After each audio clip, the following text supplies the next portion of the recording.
യുവ സംവിധായകർ പ്രതികളായ ഹൈബ്രിഡ് കഞ്ചാവ് കേസിൽ എക്സൈസ് കുറ്റപത്രം സമർപ്പിച്ചു. ഖാലിദ് റഹ്മാനും അഷ്റഫ് ഹംസയ്ക്കും പുറമെ ഛായാഗ്രാഹകൻ സമീർ താഹിറും ഇതിൽ പ്രതിയാണ്.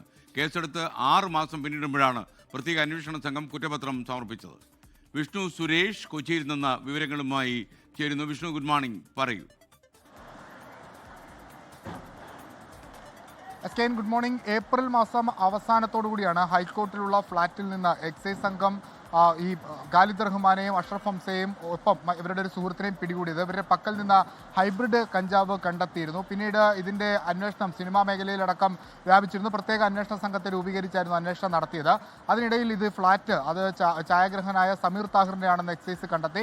സമീർ താഹിറിനെ വിളിച്ചു വരുത്തി ചോദ്യം ചെയ്യുകയും ചെയ്തു. അതിലാണിപ്പോൾ അന്വേഷണ സംഘം ഒരു കുറ്റപത്രം സമർപ്പിച്ചിരിക്കുന്നത്. അതിൽ സമീർ താഹിറും പ്രതിയായിട്ടുണ്ട്. സമീർ താഹിറിൻ്റെ അറിവോടുകൂടിയായിരുന്നു ഈ ലഹരി ഉപയോഗം നടന്നത് എന്നാണ് എക്സൈസിൻ്റെ ഒരു വിലയിരുത്തൽ. ആ പശ്ചാത്തലത്തിലാണ് അദ്ദേഹത്തെ കൂടി പ്രതി ചേർത്തിരിക്കുന്നത്. പക്ഷേ ഇതിലൊരു പ്രധാനപ്പെട്ട ഒരു ആശങ്ക നിലനിൽക്കുന്നു. ഇപ്പോഴും ഈ ഇടനിലക്കാരെ കണ്ടെത്താൻ, ഇവർക്ക് ആരാണ് ഈ കഞ്ചാവ് കൈമാറിയെന്ന് കണ്ടെത്താൻ എക്സൈസിന് ആയിട്ടില്ല. അത് എക്സൈസ് കുറ്റപത്രത്തിൽ പറയുകയും ചെയ്തിട്ടുണ്ട്. ഏതായാലും ഇതിൻ്റെ വിചാരണ നടപടിയിലേക്ക് കടക്കുന്നതിന് മുന്നോടിയായാണ് ഇപ്പോൾ കുറ്റപത്രം നൽകിയിരിക്കുന്നത്.